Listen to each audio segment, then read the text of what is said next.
ونستغفره ونعوذ بالله من شرور أنفسنا ومن سيئات أعمالنا من يهد الله فلا مضل له ومن يضلل فلا هادي له أشهد أن لا إله إلا الله وحده لا شريك له وأشهد أن محمدا عبده ورسوله اللهم صل وسلم وبارك على هذا النبي الكريم وعلى آله وصحبه أجمعين. Bapak-bapak pengurus masjid yang saya hormati, alim ulama, tokoh masyarakat, cerdik pandai, Bapak Ibu, orang tua saya yang saya muliakan, hadirin hadirat yang semoga kita semua senantiasa dirahmati oleh Allah. Kita awali dengan mengucapkan alhamdulillahirabbil alamin, bersyukur kita kepada Allah atas segala nikmat yang diberikan Allah kepada kita, terutama nikmat kekuatan iman, sehingga walaupun ada di antara Bapak Ibu mungkin yang sakit, yang lemah, tapi semua dikesampingkan dan hadir di masjid ini, inilah nikmat yang sangat luar biasa. Bersolawat kita kepada Rasulullah sallallahu alaihi wasallam dengan ucapan Allahumma sholli ala Muhammad wa ala alihi washabbihi wasallim. Semoga dengan banyak kita bersolawat kita mendapatkan syafaat di yaumil akhir kelak. Rasulullah sallallahu alaihi wasallam menyusu dengan Halimatus Sa'diyah itu lebih kurang 5 tahun. 5 tahun cuman menyusu. Tetapi Rasulullah tidak pernah melupakan ibu susuannya. Jadi di sini Rasulullah mengajarkan, jangan pernah lupakan jasa orang. Walaupun orang hanya sebentar dengan kita. Padahal waktu itu Pak, sistemnya kan diupah susu itu Pak. Diupah padahal, tapi Rasulullah tidak pernah melupakan kebaikan itu. Kebanyakan kalau kita ini, anak-anak kita sekolah, kemudian membayar dia, pasti kalau dimarahkan guru enak aja kita dimarahkan ya. Kan kita membayar di sekolah, itu Pak. Tapi kalau Rasulullah ngajarkan walaupun berbayar, tapi kebaikan itu tidak dilupakan. Buktinya apa Bu? Waktu Rasulullah menikah dengan Ummul Mukminin Khadijah, Halimah pernah datang bertamu. Dan itu berarti sekitar hampir 20 tahun tidak berjumpa. Datang Halimah ke rumah Bu, disambut oleh Rasulullah dengan hangat. Diperkenalkannya dengan Khadijah, ini ibu susuan. Jadi berceritalah Halimah ini bagaimana keadaan di kampung musim paceklik sekarang, agak payah hidup, tanaman susah. Melihat gelagat itu Bu, Rasulullah memandang kepada Khadijah. Begitu Rasulullah memandang kepada Ummul Mukminin Khadijah, Ummul Mukminin Khadijah langsung nyambung. Kita harus bantu ibu susuan Rasulullah ini.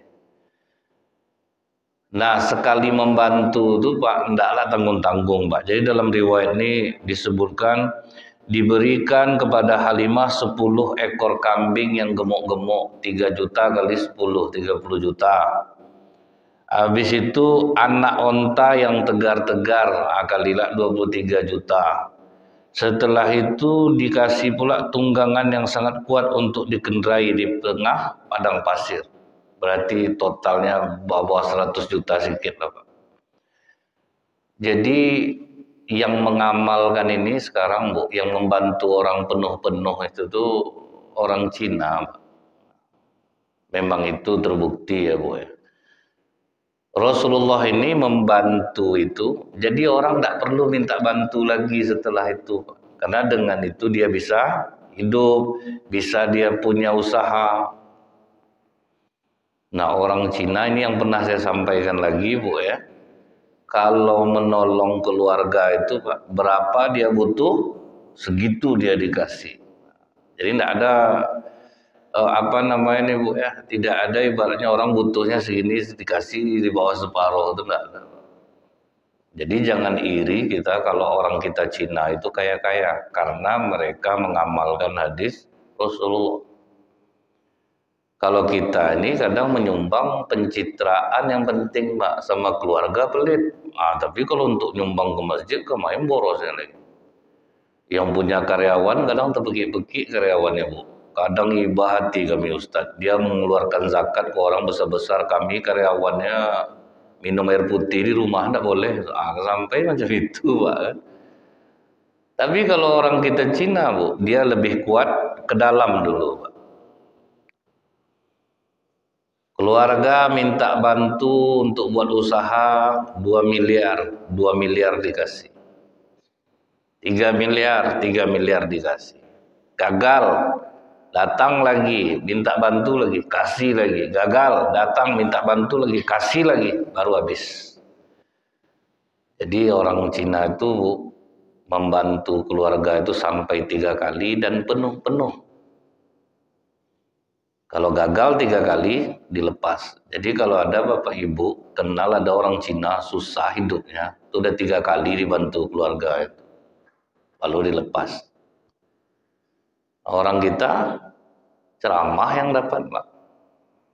Kak, aku mau buka laundry, ada duit kakak 40 juta. Kak. Duduklah kau dulu. Kau waktu berduit, sok gaya kau. Ceramah nih, Pak. Panjang ceramahnya tuh. Tidak akan dapat duit tuh, Pak. Udah panjang ceramahnya, Bu. Makanya kita tuh pandai mengelola keuangan. Kalau macam ini terus kau tidak akan maju-maju kau. Kalau sekarang ya aku tidak ada duit dong. Udahlah ceramah panjang didengar orang. Duit tidak ada dikasih. Ini berapa kau ojek dari kemari? 50. Ini 50. 50 terus dapat. Cerita ke orang bukan main lagi, Bu. Payah saya adek saya. Beberapa kali saya tolong. Tidak pernah penuh, Bu. Dan ini juga diamalkan oleh bank. Itu salah satu amalan bank apa, Bu? Ada namanya dana taktis, dana kerja. Dana kerja itu pedagang, dia butuh duit berapa? 1 miliar. 1 miliar itu dikasih, tapi bukan untuk dihabiskan, Pak. Berapa perlu pakai, nanti tutup balik. Berapa pakai, tutup balik. Justru kalau sempat bank memberikan di bawah kebutuhan dia, banknya kena, Pak. Jadi kalau membantu itu ibaratnya penuh-penuh lah nolong. Berapa orang butuh, segitu dibantu. Baru ini caranya, Bu. Mana ada orang datang ke rumah famili, tamu dikasih 10 ekor kambing. Banyak tuh. 10 ekor kambing. Sekarang ini itulah, Pak, ya. Yang berjiwa-jiwa seperti ini justru kadang orang-orang yang kita anggap tidak tahu agama. Orang yang kuat-kuat agamanya, sholatnya bagus, belum tentu berani. Tapi orang-orang yang dianggap biasa pengetahuan agamanya, rupanya kadang tidak bisa kita anggap remeh amalan-amalan yang mereka lakukan, terutama dalam membantu orang. Ya kita lihatlah, Bu, ya. Di sisi lain, cobalah tengok di Indonesia ini banyak orang-orang yang pengetahuan agamanya biasa saja, tapi bangun masjid bagus. Ada yang membangun pesantren mewah sekarang ini, artis. Jadi di sisi lain mungkin orang melihat kehidupan mereka itu glamor, tapi di sisi lain kadang mereka melakukan amalan yang tidak sanggup dilakukan oleh amalan orang yang rajin ibadah. Memang mereka itu tinggal diisi imannya aja lagi kan, Bu, ya, tinggal iman. Tapi kalau pemberinya udah bagus, pemberinya udah bagus. Nah, senang hati Halimah, Bu, sekali dibantu tidak ada lagi minta setelah itu, Pak. Tidak pernah minta lagi, karena betul-betul penuh dibantu. Orang kita nih kenapa akhirnya sering minta bantu tuh, Bu? Karena sekali ngasih kita 20, 25, 50, itu tiap hari datangnya dia. 3 hari sekali tiba dia, Pak. Habis lagi itu. Jadi kita yang melahirkan orang-orang yang lemah jadi. Rasulullah itu, Bu, pernah jumpa pengemis di depan pintu masjid. Ditanya oleh Rasulullah, apa yang ada di rumahmu? Gentong air ya Rasulullah. Bawa gentong air itu kemari. Tempat nampung air biasa. Gariba lah mungkin. Dilelang oleh Rasulullah kepada sahabat, Bu. Siapa yang mau beli gentong air ini? Berapa ya Rasulullah? Yang nawar paling tinggi. Nunjuk sahabat, aku ya Rasulullah, 4 dirham. 4 dirham kali 90.000 sekarang, 360.000 ember aja.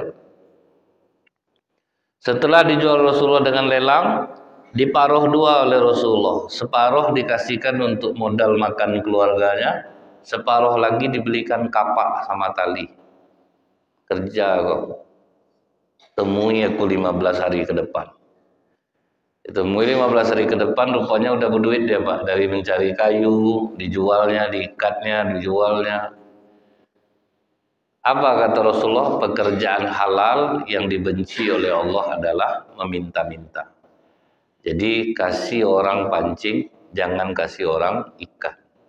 Kasih dia pekerjaan. Walaupun kadang gagal, kita ada orang ini memang bangsa pemalas tuh, Pak. Kalau udah terlanjur dikasih itu minta terus, Pak.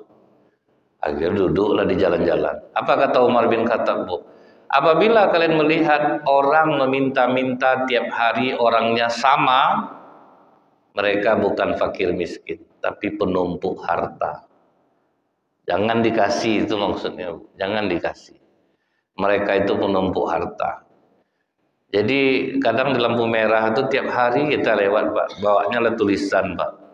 Bantulah buat beli beras. Terpikir sama saya, Bu, berapa ton dia butuh beras satu hari, Pak? Tiap hari masalah butuh beras.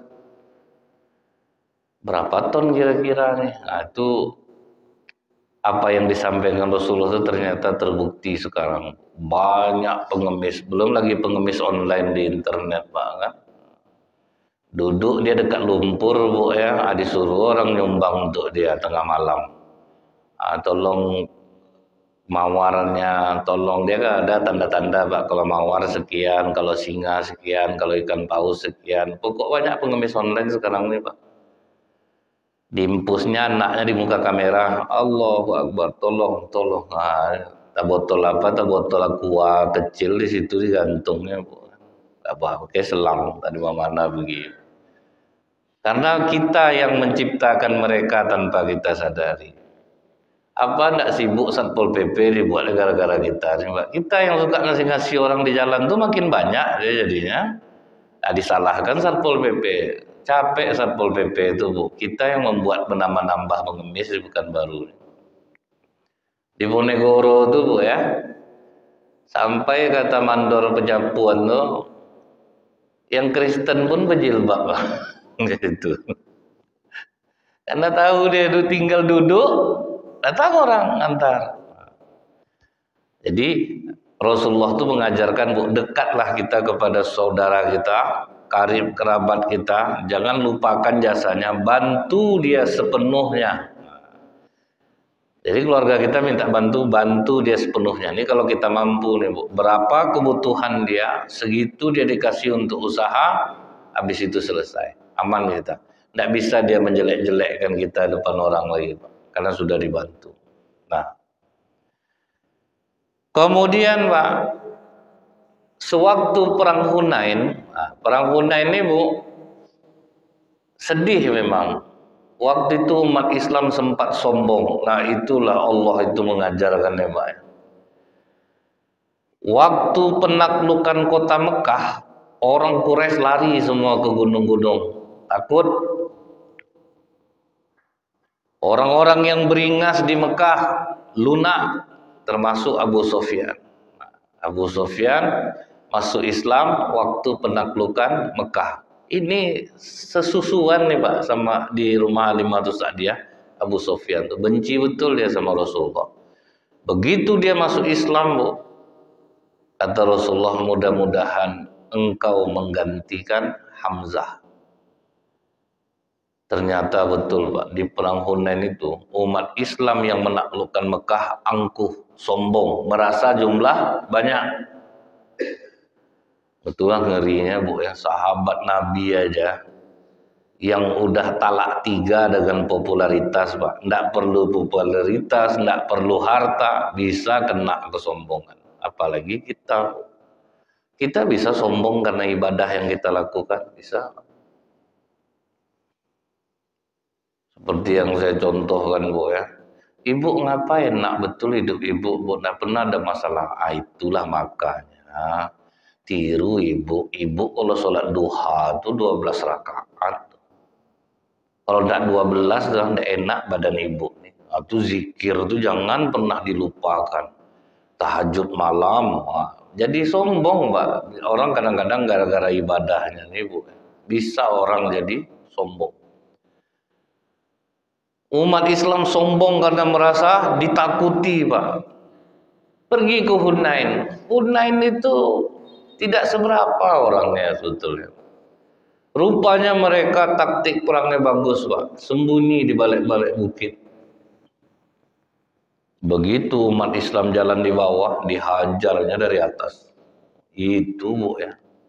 Kena lembing lah perut Rasulullah ini.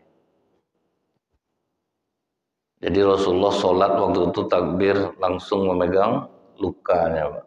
Makanya ada orang kalau sholat takbiratul ihram pegangnya kemari. Itulah sejarahnya. Dan jelas Rasulullah kena lembing, Pak, sakit. Dibuat dia lah macam itu. Nah, kajian kita yang dahulu, Abu Sufyan inilah yang membela Rasulullah. Tinggal dia sendirian, Bu. Tegak dari samping kuda tuh, dibakarnya semangat orang Islam. Dia kan penyair, Pak. Kalian dari awal membelanya, melebihi cinta kalian kepada anak dan istri serta harta kalian. Sekarang kenapa kalian melarikan diri? Mana keberanian kalian? Wah, baru balik.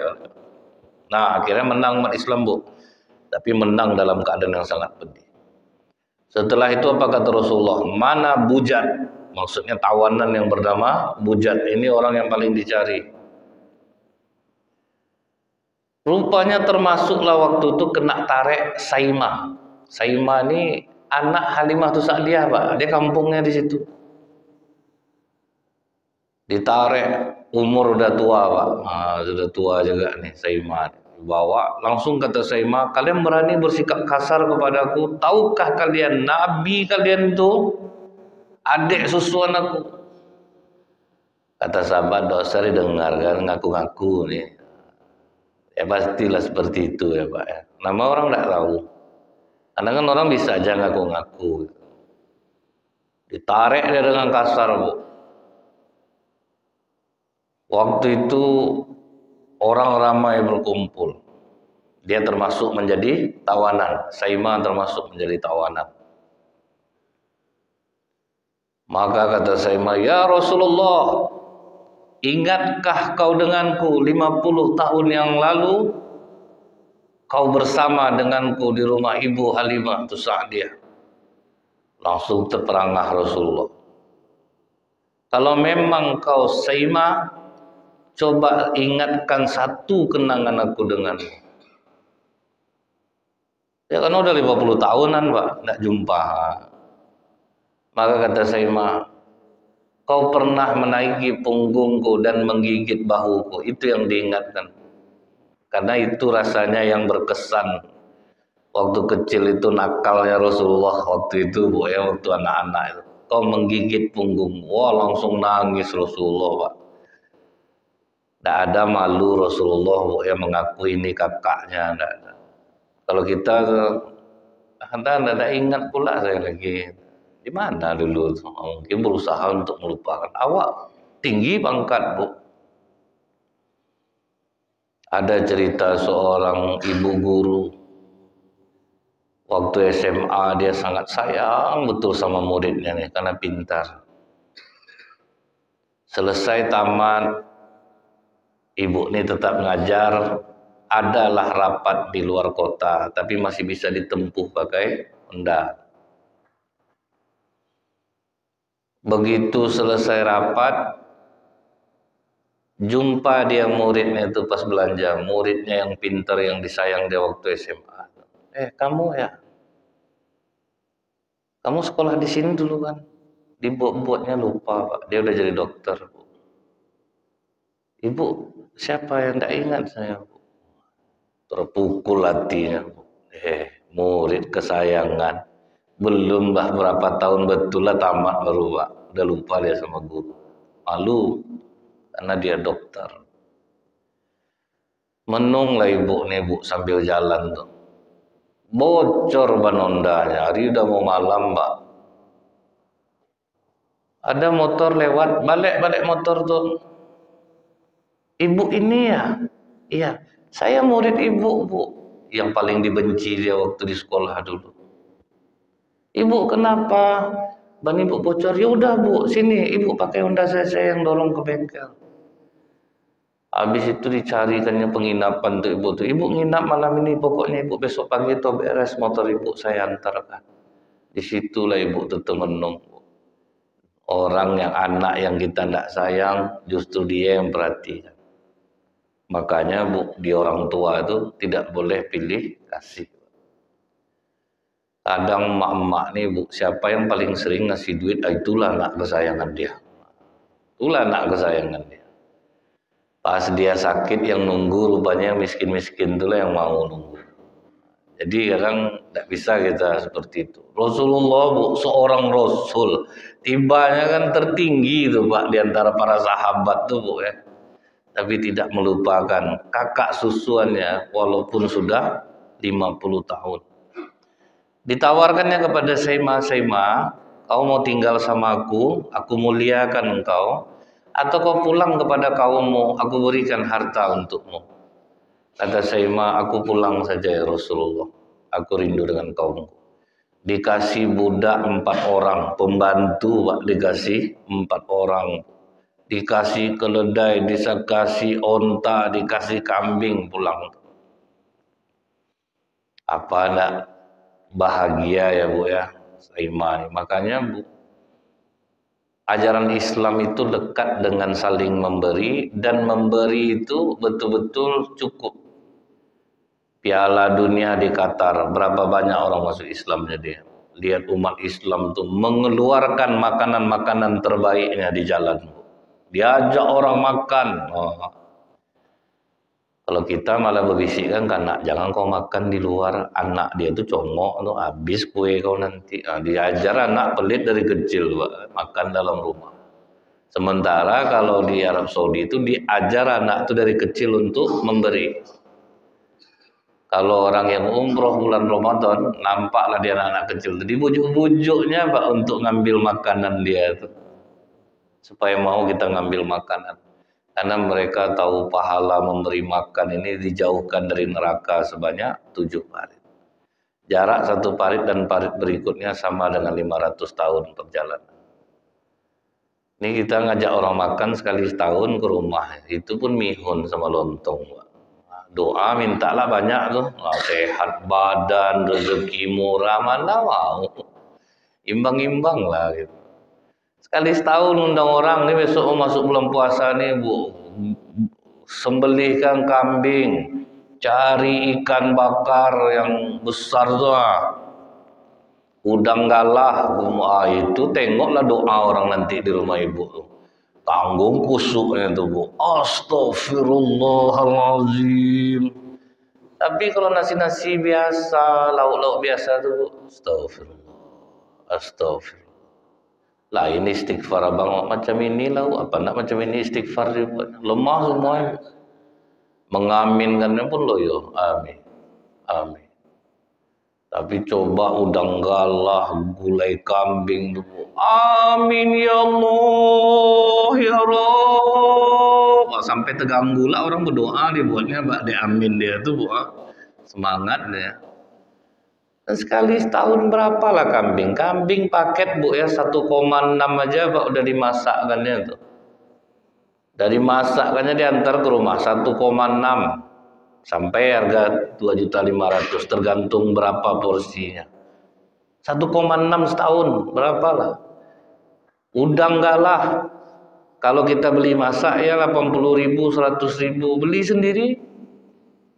Sesekali bu menjamu orang makan. Apa pula lah salahnya habis-habis sedikit Pak ya. Ini saya memprovokasi dulu di Bangkinang, saya provokasi orang habis itu malu saya Pak. Pas diundang betul-betul udang galah, gulai kambing, karena saya bergurau. Betul-betul itu. Jadi pertama saya di masjid ini, saya singgung masalah itu. Masjid ini ngundang, wah itu betul-betul Pak apa yang saya bilang. kepiting, udang, cumi saus tiram, udang galah, gulai kambing. Deh malu saya Pak. Tapi makan juga saya Bu, banyak juga makan saya waktu itu. Nah inilah umat Islam itu memang diajarkan memberi. Mayat kalau meninggal hidup minta hidup lagi minta apa Bu? Rabbi laula akhartani ila ajalin qarib fa asaddaq. Dia mau sedekah. Nah salah satunya itulah sedekah makan Bu. Ma min muslimin yutimu akhuhu hatta yusbi'ah. Kasih makan orang satu orang dijauhkan dari neraka. Inilah untuk penutup-penutup kekurangan-kekurangan amalan yang kita lakukan. Sholat kita berapa betul lah, zikir kita berapa betul lah. Yang kurang-kurang ini dari situ itulah kita menutupi. Dari sedekah-sedekah yang kita berikan. Macam Masjid Rahmat ini kan termasuk kuat donatur ini Pak. Kajian selalu tiap hari. Banyak masjid udah tumbang Bu. Tak sanggup membiayainya. Masjid Rahmat tetap istiqomah. Apa. Ada banyak yang tumbang. Karena apa? Begitu sudah banyak masjid buka wirid, otomatis kan berkurang jamaahnya Pak. Itu tuh banyak yang kena. Jadi udah terasa saya rasa sama donatur-donatur di Masjid Rahmat ini keajaiban dari amalan yang dilakukan. Nah kemudian Bu, yang berikutnya itu Rasulullah SAW pernah kehilangan seorang perempuan tukang sapu masjid. Jadi ada perempuan tiap hari itu hobi nyapu Masjid Nabawi itu, membersihkannya. Pengabdian dia Bu. Tidak ada minta kupon atau dikasih zakat. Kalau kita kan siapapun yang aktif di masjid kadang curiga kita sekarang. Ada yang ingat saya sering dia azan bulan puasa. Pas pembagian zakat, masa saya tidak dapat? Saya kan sering azan, bayar Bapak. Jadi kadang ngeri juga kita, harap kupon kurban. Biasanya dikasih 2, ini cuma 1, tidak mau dia nyapu masjid lagi Pak. Dia tidak semua itu diuangkan dalam Islam. Kadang misalnya kita ceramah macam ini Bu ya. Apa yang membuat kita bahagia? Dia sempat diamalkan orang ilmu yang disampaikan dia, berapa tertolongnya saya. Itu Pak. Itu lebih besar daripada duit lagi. Jadi kalau kadang mata-mata kita mikir duit, akhirnya kita berhitung ya dia Pak. Cobalah, apalah beda kami ini kan manusia biasa juga. Tapi kalau dipikirkan sempat diamalkan dia berapalah terbantunya aku besok di akhiratnya. Sempat yang baik ini diamalkan orang. Karena apa kata Rasulullah? Menyampaikan, diamalkan atau tidak, dia sudah dapat pahala 1000 rakaat. Ibu sampaikan lagi ke orang, bapak dapatlah. Itulah multi level yang tidak putus-putus. Begitu pula dengan mengajarkan orang keburukan. Itu pun mantul juga terus tuh Pak. Datang orang bertanya ke Bapak, Pak tempat maksiat di Pekanbaru ini di mana Pak? Bapak tunjukkanlah jalannya ke sana. Selama dia ngamalkan itu Pak, Bapak tidak ngapa-ngapa pun dapat juga terus dosa ya. Itu diajarkannya lah ke orang Bu. Kalau ke Pekanbaru sini tuh Bapak dapat kiriman terus Pak. Makanya menderita hidup orang tuh Bu ya. Karena dia tidak tahu, dia pernah mengajarkan orang keburukan, kemudian diamalkan orang itu dan berturut-turut. Begitu juga Bu, anak Adam yang membunuh Habil, siapapun yang membunuh di muka bumi dia dapat kirimannya terus Pak. Tapi kan dalam Al-Quran orang tidak menanggung dosa orang lain. Betul, dosa orang. Dosa kita, cuman akibat dari yang kita buat ditiru orang. Nah, itu yang dapat kita jadinya Bu. Jadi yang baik kita dapat juga kirimannya, yang buruk kita ajarkan pun dapat juga. Misal ada orang cerita sama ibu, suami saya udah 5 hari tidak pulang Bu. Ceraikan aja lah. Laki-laki macam itu banyak. Diamalkannya Bu, kena ibu. Sudah itu diajarkannya lah ke orang, deh tambah banyak kena ya Pak.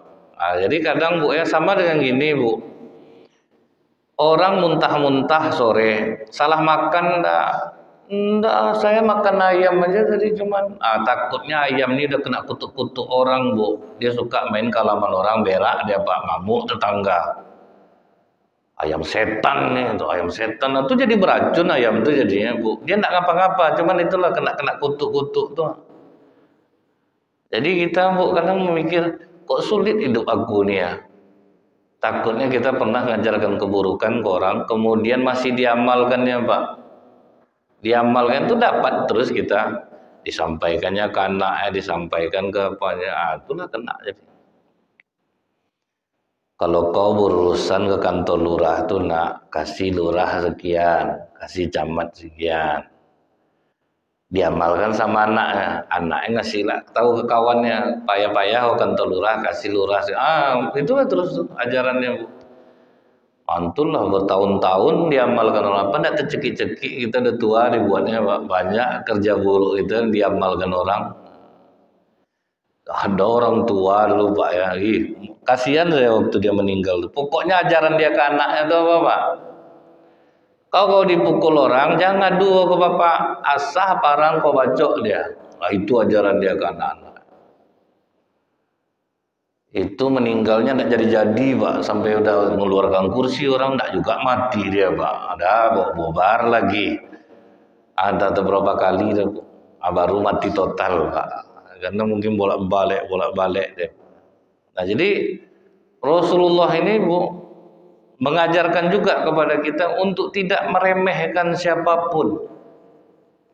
Tukang sapu masjid rajin mengabdi, ikhlas, tahu-tahu meninggal Pak. Rasulullah tidak tahu nih. Udah sekitar 3 hari Rasulullah sholat, tidak melihat perempuan itu. Ditanya Rasulullah, mana yang biasanya nyapu masjid? Dia sudah meninggal ya Rasulullah. Kenapa kalian tidak memberitahu aku? Jadi bagi Rasulullah itu Bu, siapapun, mau serendah apapun orang, jangan pernah kita meremehkan. Karena memang ajaran Islam ini Bu, kita tuh kadang suka mandang orang itu sebelah mata. Kita kadang suka meremehkan orang. Ini yang kadang-kadang tanpa kita sengaja. Kita tuh tidak tahu kadang orang ini siapa. Makanya kita tuh diajarkan untuk selalu menghargai orang, menghormati orang. Saya pernah ceramah Bu, perusahaan besar. Tapi bosnya nyatu sama karyawan Pak, pakai baju kaos oblong duduk. Untung saya menghargai orang. Jadi kalau sempat enggak Pak, kan saya sangka karyawan biasa coba, lupa dia bosnya. Cuman gayanya macam itu. Jadi kita ini Bu ya, jangan pernah meremehkan siapa. Hargai orang yang berbicara dengan kita, karena kita enggak tahu ini siapa. Ada perempuan bawa keranjang sayur masuk mall yang jual perhiasan mahal Pak. Jadi karyawan yang lain tuh ini akan membeli macam ini, orang masuk ke sini. Tapi ada satu karyawati langsung disambutnya ibu tuh. Kemudian apapun yang ditanya ibu tuh dikeluarkannya Pak. Walaupun dia belum bawa keranjang sayur. Sudah tuh saya ingin boleh enggak lihat perhiasan yang paling mahal di sini. Oh bisa Bu, silakan masuk ruangan itu, dibawa ke ruangan VVIP. Duduk dia di bawah ibu tuh, ditengokkannya katalognya, model-model perhiasan apa. Apa impian terbesar seorang perempuan, kata ibu tuh ke karyawati ini. Saya memang tidak pernah memiliki ini, tapi siapapun perempuan pasti ingin. Tapi kenapa kamu banyak tahu tentang perhiasan ini? Karena kami belajar, tapi saya tidak pernah memilikinya. Kalau gitu kita ambil yang ini 2, satu buat kamu, satu buat saya. Waduh, baru heboh toko tuh Bu. Yang sok-sok tadi tuh biar aku yang melayani, biar aku yang melayani. Kata ibu tuh saya tidak mau sama kamu, sama yang tadi. Oh, tuh. Jadi jangan pernah meremehkan orang. Macam orang-orang dari luar kota Bu, orang-orang sawit tuh kadang kan kulitnya hitam-hitam tapi duit banyak Pak. Masuk ke mall nanya tempat tidur yang 36 juta tuh enggak diacuh kan Pak. Udah capek dia bertanya dan tidak diacuhkan. Pergi dia ke bosnya, bos kamu yang mana? Ditunjuknya ada Cina tuh. Katanya ke ibu yang Cina nih, saya beli tempat tidur nih 2 tapi berhentikan dia, bisa enggak? Bisa lah. Tuh sakit hatinya mungkin bu, udah capek bertanya. Jadi saya nanya apa masalahnya tadi itu. Bapak tuh udah capek nanya-nanya, enggak diacuhkan ya. Dia cuman pakai baju kaos One Brand yang lambang itik itu pak. Orang tuh malas dia bergaya-gaya. Orang kalau udah kaya betul kan santai kayaknya pak. Kan biasa aja. Yang tanggung-tanggung macam saya nih yang sok. Kalau yang udah kaya betul santai, aman ya. Apa yang dilakukan Rasulullah? Udah berbunyi ya larang? Belum. Apa yang dilakukan Rasulullah, Bu? Tunjukkan aku di mana kubur perempuan itu, dan Rasulullah menyolatkannya di kuburan. Jadi bagi Rasulullah semua orang berharga, semua manusia berharga. Dan bagi Rasulullah, Bu, tidak ada sahabat yang terbuang satupun, Pak. Mereka dipakai sesuai dengan keahliannya. Cobalah, Bu ya. Sahabat yang mantan penipu itu dijadikan intel sama Rasulullah, Pak. Makanya lolos terus, Pak. Karena dia memang penipu dulunya, Bu. Pandai dia. Pas perang Khandaq diutus dia oleh Rasulullah. Kau cek kekuatan lawan. Datang sendiri di situ. Duduklah dia dengar pengumuman Abu Jahal, Pak. Emang ada petinggi Quraisy yang lain. Karena hari sangat gelap, malam sangat dingin, kita tidak tahu siapa yang di samping kita. Pegang tangan orang di sebelah kalian, tanya dia namanya siapa, sukunya Pak. Dia langsung duluan megang, Pak. Siapa kau? Karena kalau dia yang dipegang, dia harus jujur. Duluan dia megang, pokoknya Pak. Terpakai semuanya, Bu. Tidak ada sahabat itu yang tidak terpakai. Kalau kita pakai orang sesuai dengan keahliannya, Pak, kita akan bisa menghargai dia. Ada orang lemah di sini, dia lebih di sini. Pasti ada tuh. Macam ibu lah. Semua pandai bikin rendang, tapi pasti ada yang rendangnya berbeda dari yang lain. Berarti dia ahli di situ. Jadi tidak ada kita nih yang terbuang.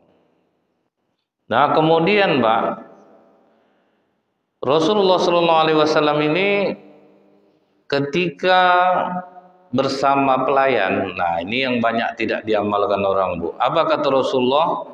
Perlakukanlah budak kalian dengan baik, pembantu kalian seperti saudara kalian. Allah menjadikan mereka di bawah kekuasaan kalian. Barang siapa yang saudaranya di bawah kekuasaannya, hendaklah dia memberi makan seperti apa yang dia makan. Berikan dia pakaian seperti yang dia pakai. Itu sebetulnya kedudukannya, Pak. Walaupun kita mungkin tidak sanggup mengamalkan ini, paling tidak janganlah terlalu berbeda betul. Beri dia makan seperti apa yang kalian makan, beri dia pakaian seperti apa yang dia pakai. Lagi-lagi saya terkejut dengan seorang TKW Muslim yang membuat YouTube, dia jadi pembantu di Hong Kong. Majikannya itu betul-betul memperlakukannya dengan baik dan menghormati keyakinan dia. Sayang betul majikannya sama dia, Pak. Sampai dia berbusana muslimah didukung, sholat didukung, bahkan anak majikannya itu dipasangkan baju gamis, Bu. Wah, adalah agamanya Buddha. Jadi ternyata orang-orang ini mereka itu membiarkan, memperlakukan pembantunya sama seperti keluarga. Yang orang Islam sendiri di Pekanbaru ini, saya nanya sama karyawannya, ngapa kamu berhenti? Entah dengan orang agama apa, saya kerja rasanya. Ditengok di masjid, rajin sholat Ustaz. Sedekah rajin. Dia tidak mau rugi Ustaz, mempekerjakan kami. Pokoknya tidak boleh duduk, Bu. Suruh nyuci mobil, nyapu rumah, ngepel lantai. Jadi udah jadi pembantu ya juga, kerja lain ya juga. Jadi disuruhnya, Bu, cerdik dia. Karyawan harus tinggal sama dia yang bujang. Supaya apa? Bisa dimanfaatkannya segalanya. Jadi gajinya cuma 1. Jadi Ustaz, kami kerja di sana itu semua kami yang melakukannya. Nyuci mobil, nyapu, ngepel, semua kami yang melakukannya. Jadi itu maksudnya, jadi tidak tahan juga lagi Ustaz. Sementara sama duit ini bakhil Ustaz, sama orang boros. Jadi ternyata masih banyak orang Islam ini yang jadi pengusaha yang menganiaya karyawannya. Dia tidak memperlakukan sebagaimana yang diajarkan oleh Rasulullah. Subhanakallahumma bihamdika asyhadu an la ilaha illa anta astaghfiruka wa atubu ilaik. Assalamualaikum warahmatullahi wabarakatuh.